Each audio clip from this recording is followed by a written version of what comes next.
In the 20 years that Reverend Mother Placido had been at the Convent Santanco, neither overwork, ill health, nor the repeated pleas of Dr. Tapia had ever persuaded her to take a day off.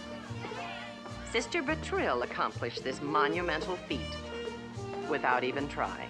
To be fair, she didn't do it single-handedly. She had some help.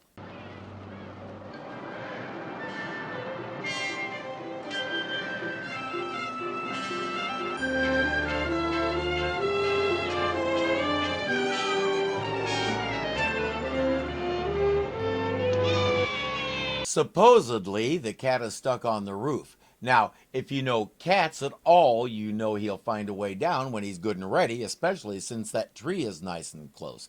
He isn't stuck. You think he's stuck because he has a different timetable than you do. Having said that, I do know of one case where a cat was genuinely stuck and had to be rescued. It was one of ours.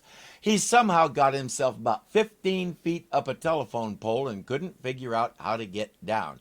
He had only learned to climb up, and we can forgive him for that because he was 12 weeks old and about this big. I had two choices: get a ladder and get him down, or stand at the base of the pole like this for several hours and see if I could catch him.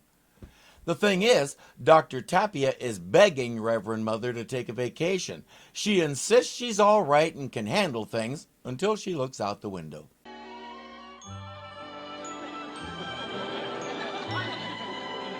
You didn't expect them to use a real cat for that, did you? This is 1967, not 1567.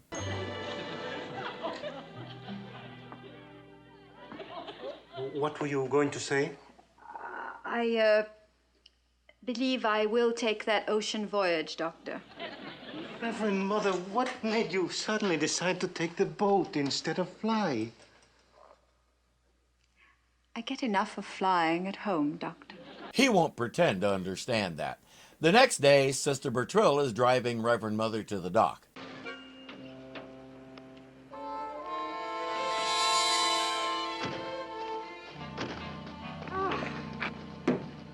That's the third flat this week. I think it's trying to tell us something. My mistake. She was driving Reverend Mother to the dock. The spare is also flat, so there's only one thing to do. Our thumbs. Thumbs? Sister Bertrille,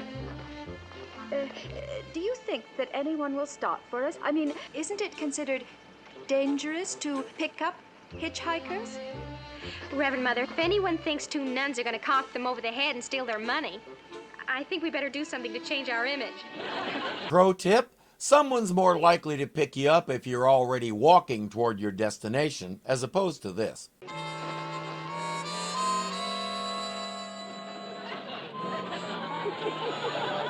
Still, as she said, who's going to be afraid to pick up two nuns?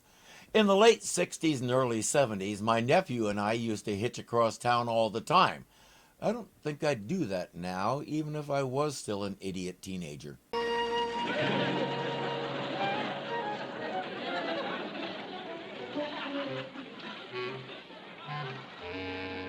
See, if you'd been walking like this, you might have scored a cart with a top on it.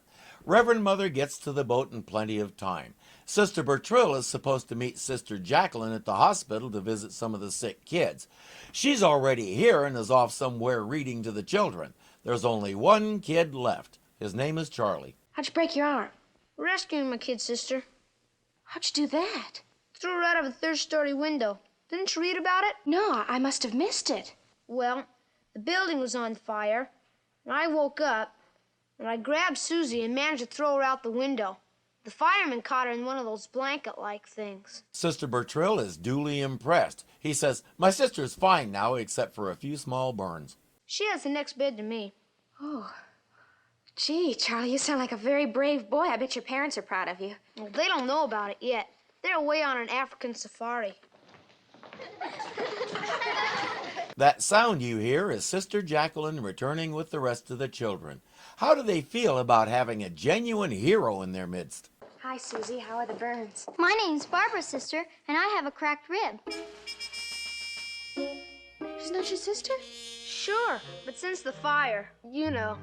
Charlie, you don't have a sister. I do so. She's the world's famous trapeze artist. Charlie is a chronic liar. He makes up these tales, and by the time he's done, they're so fantastic like that, nobody believes a word he says. But one thing is true, he's interested in flying. That's all Sister Bertrille needs. Before she left, Reverend Mother asked her to promise not to tell anybody about her flying. But she's done enough research into the science of flight that she could probably build her own plane, and that's the point of contact she'll use with Charlie.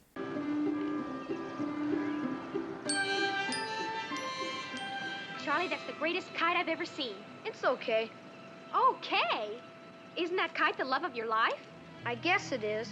Well, then why are you afraid of showing it? Once you show you like something, pretty soon they take it away. The real story? His parents are dead, he broke his arm when he fell off his bike, and he's just another kid who got buried in the foster system. His tall tales are his defense mechanism. He refuses to open up to anybody, and he just told her why. How come you chose this particular place, Charlie? That's my secret place. That's my tree. I climb up to the top branch. Wow, that's pretty high. Climb all the way up there? It's nothing after the Everest climb. Charlie. Well, sorry about that, but no other human foot has ever touched that branch. He invites her to climb it with him, but she's not exactly dressed for it. Next, he wants to know why she keeps coming to see him every day. She says, "Why do you think?" At first, I thought you were after my soul. Then you didn't talk religious stuff or anything like that. So then I thought it must be something else. You finally figured it out, huh? Sure, it's very simple. You're just crazy about kites. Did you ever think it might be because I like you?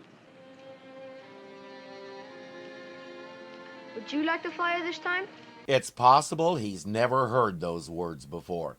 The doctor said he's selfish and never shares anything, so this is a big thing. He's offering to share his tree and his kite. Okay, let her go! Whoa!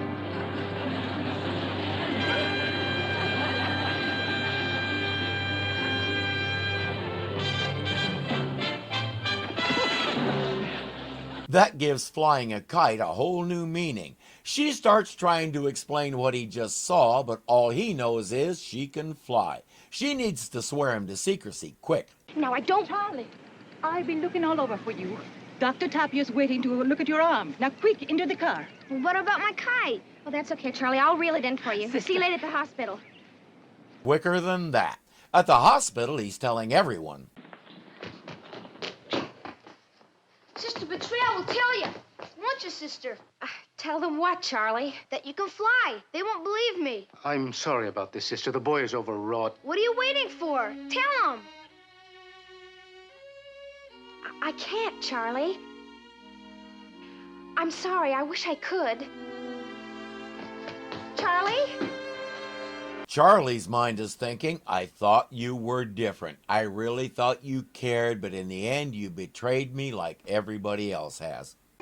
What are you going to do?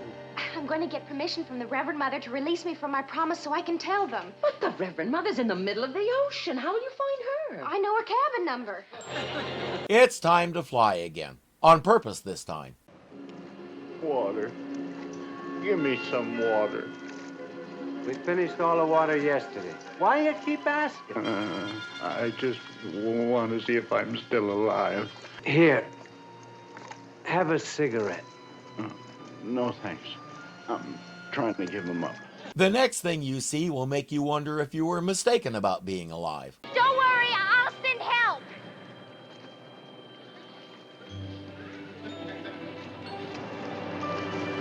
They have no idea what to make of that. You think this is heaven? I guess so.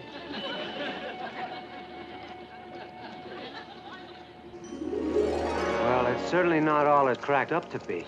That's because you made a wrong turn and wound up in whale heaven. I hope you like krill. Reverenda Madre, por favor, venga conmigo, es muy importante. Hay alguien que quiere verla. Haga el favor de venir inmediatamente. ¿A ti? Sí, madre, sí, por favor, venga.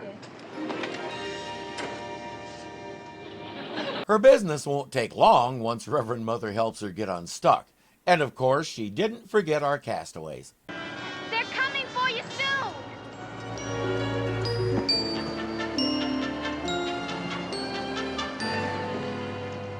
More cigarettes! Lobster and beer and pumpkin pie. And sandwiches. Corned beef on rye. Heaven must be non-denominational. If it isn't, it's going to be empty because, contrary to what some groups will tell you, nobody has cornered the market on God's truth. Not even science. The big difference is a good scientist will admit it, whereas some denominations won't. Thank goodness you're back. Sister, it must be 3 o'clock in the morning. You shouldn't have waited up for me. Well, I worry when you fly at night. Listen, what did the Reverend Mother say? Well, she left it up to my own judgment. What else could she do? Well, what are you going to do? Tell him the truth. What else can I do? First thing in the morning, she'll go see Charlie and arrange it. Bertrille, you'll be late from... Sister Bertrille? My cornette's gone. Or not. It's not hard to figure out that Charlie took it and he's going to try and fly with it. She even knows where, but the station wagon is in a mood, so she needs transportation to the hospital. Question, couldn't she borrow someone else's cornet?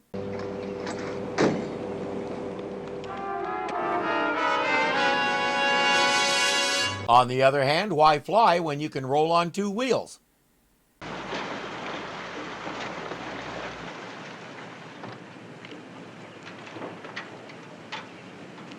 Charlie, wait a minute.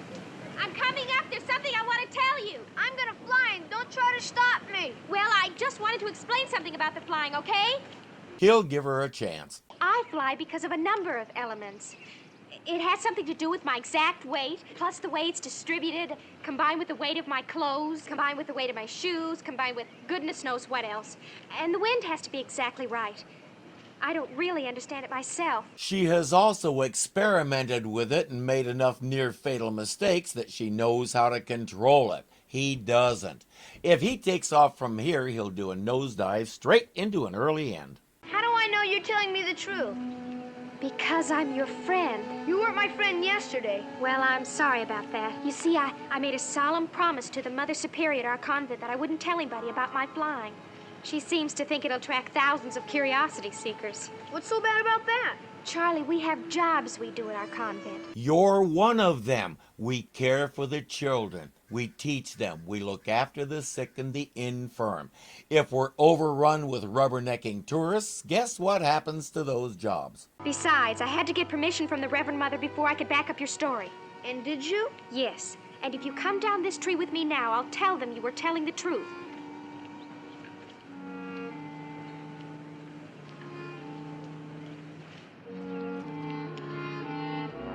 Here. Thanks. It didn't look good on me anyway. It does kind of clash with the rest of your outfit. Well, Charlie, what have you got to say for yourself? Doctor, I think it's time that I explained something to you. Sister Bertrille, I'd like to do it myself if you don't mind. Doctor, I lied when I said I saw Sister Bertrille fly yesterday. He says, I thought it'd be a pretty good joke taking her cornet and stuff. He apologizes and promises not to lie anymore. He's probably in a lot of trouble, but the 2 sisters will make sure they don't come down on him too hard. They know what just happened. Charlie? What made you tell him that my flying was a figment of your imagination? Well, all those curiosity seekers. I couldn't let you take a rap like that. Charlie did a totally unselfish thing even though he knew it would cost him. All it took was realizing that she is his friend and will be his friend even if he plays Curious George and climbs up a tree with her hat. Robin Williams said it in Mrs. Doubtfire, you don't talk down to kids, you just talk to them regardless of their age. More importantly, you listen. It doesn't matter what the subject is, it's important to them. If you can't understand a word they're saying, you listen because the subject is important to them. They don't want a reaction, they just want your attention. When one of my girls was about 3 or 4, she brought an egg-shaped rock home from the park. She told us it was a dinosaur egg and it was going to hatch overnight. We agreed that we couldn't have a baby dinosaur pooping all over the house, so we helped her make a nest for it on the front steps. The next morning, she informed us that we had twins. 2 dinosaurs had hatched from the egg and ran away. Too bad. I was looking forward to finding out what they tasted like. And depending on what kind of dinosaurs they were, they may have been thinking the same thing about me. You get the point. Sister Bertrille didn't let Charlie spin his lies, but she accomplished it by building him up, by letting him know he's better than that and she really does want to spend time with him and be his friend. Through that, she was able to do what she does, reach out to the ones nobody wants, and let them know they're wanted. If you enjoyed this, please click the like button to let me and YouTube know you want to see more. If you're not subscribed yet, punch me in the mask here and get signed up so you don't miss a thing, because something is always happening here at Irving Zoo. As always, thank you for watching, and I'll see you later. He apologizes and promises not to lie anymore. And even if he plays Curious George and climbs up her tree. Robin Williams said it and Mrs. Doubtfire. Robin Williams said it and Mrs. Doubtfire.